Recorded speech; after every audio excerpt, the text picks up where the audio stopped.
আবারও শুরু হয়ে গেল বাংলাদেশ বর্ডার গার্ডের যে অসামরিক পদে যে নিয়োগটি প্রকাশ করেছেন ইতিমধ্যে, সেটা কিন্তু আবেদন শেষের দিকে বা শেষ হয়েছে।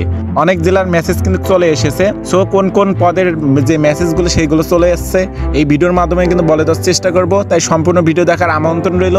আর হ্যাঁ, আমাদের এই চ্যানেলটা কিন্তু আর্মি টিম দ্বারা প্রচারিত, তাই সবার আগে আপডেট পেতে এই চ্যানেলটি সাবস্ক্রাইব করবেন। আর আপনার বিভিন্ন ধরনের মতামত থাকতেই পারে। আর আপনার যদি ডিফেন্স সম্পর্কে কিছু জানা থাকে অবশ্যই কমেন্ট করবেন, কমেন্টে যথাযথ রিপ্লাই পাবেন।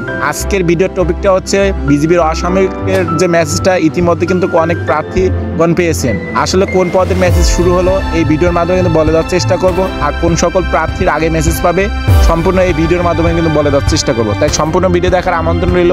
আপনাদের একটা কথা মাথায় রাখতে হবে, যে সকল সংখ্যক পদের সংখ্যা একদম কম, একদম সীমিত, সেই সকল পদের মেসেজ কিন্তু আগেই ঢুকবে। এরপর আমরা দেখতে পাচ্ছি যে আমাদের স্ক্রিনে একটা মেসেজ শো করছে, এটা কিন্তু বাবুর্চির একটা মেসেজ। এটা কিন্তু আপনার 48 ঘন্টার ভিতরে মেসেজ আসবে। যাদের মেসেজ আসবে অবশ্যই তাদের জানাই দেওয়া হবে আগামী 48 ঘন্টার ভিতরে আপনাদের মেসেজ আসবে কোথায় মাঠ হবে। সেই মেসেজে উল্লেখ থাকবে যে আপনার এইখানে মাঠ হবে।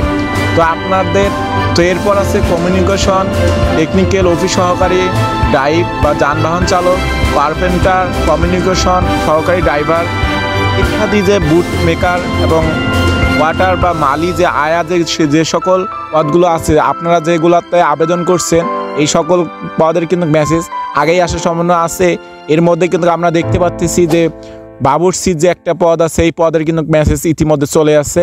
এই 48 ঘন্টার ভিতরে কিন্তু আপনাকে জানাই দেওয়া হবে যে আপনার কোথায় মাঠ হবে। তাই টেনশনের কোনো কারণ নাই। এই মেসেজটা যারা পেয়েছেন তাদের 48 ঘন্টার ভিতরে কিন্তু মাঠ হবে জেলা। তো আশা করি সবাই বুঝতে পারছেন যে আপনাদের কখন মাঠ হবে বা কখন আপনাদের মেসেজ আসবে বা কখন আপনাদের জেলার মাঠের কার্যক্রম শুরু হবে। আশা করি সবাই বুঝতে পারছেন। যদি কেউ না বুঝে থাকেন অবশ্যই কমেন্ট করবেন, কমেন্টে যথাযথ রিপ্লাই পাবেন।